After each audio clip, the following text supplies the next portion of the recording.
All right, so today we're going to jump into something really interesting. It's a personal theory on what makes a child successful, and it's all based on one person's life experience from the Purple Eggs podcast. Let's get into it. So, right out of the gate, the speaker lays down their core belief. It's this simple but really powerful observation they've made over their life. They've seen this undeniable link between parents being involved and their kids ending up successful. Okay, so what does involved even mean in this context? I mean, for the speaker, it's not just some vague idea.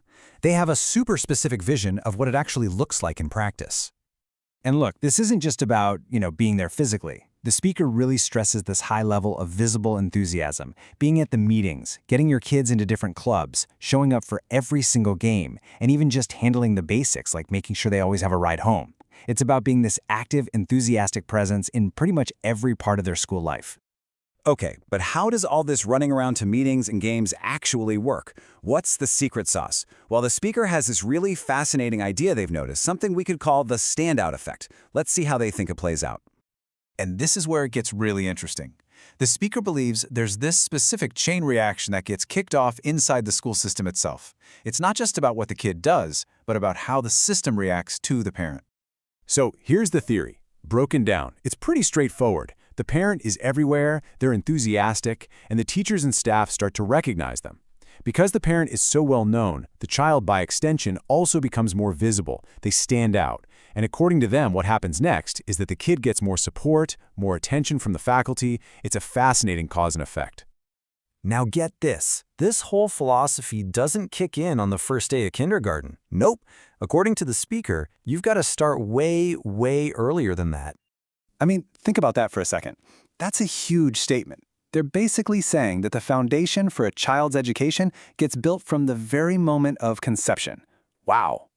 And this timeline really paints a picture of just how all-encompassing this vision is.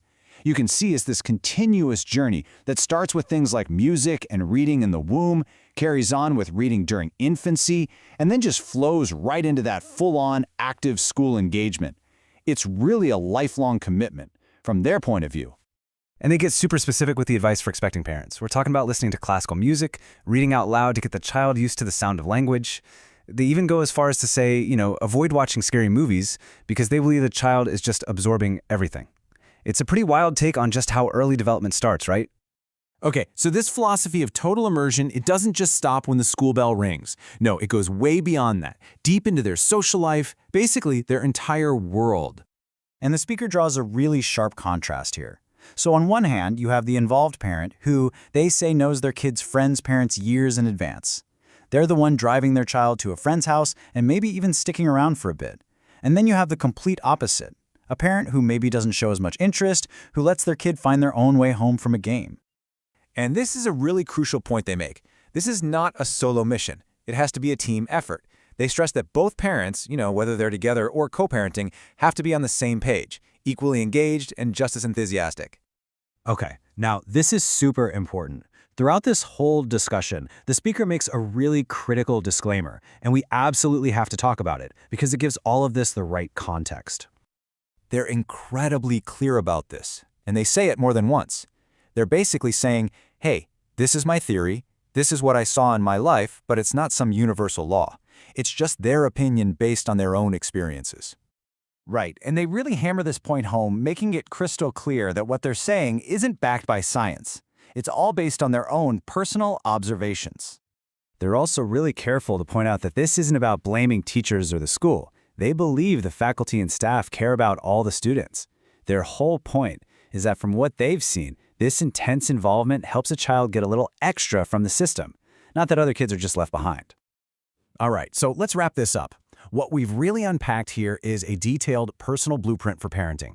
And it all comes down to this core belief that a parent's actions, their visible enthusiasm, and their constant presence can literally shape a child's destiny, starting even before they're born. And all this leaves us with a really fascinating question to chew on, right? How much of this is about the parent's belief in their child becoming a kind of self-fulfilling prophecy? I mean, beyond all the meetings and the logistics, what's the real power behind that kind of unwavering, vocal, and visible support? Definitely something to think about. Thanks for joining us for this explainer.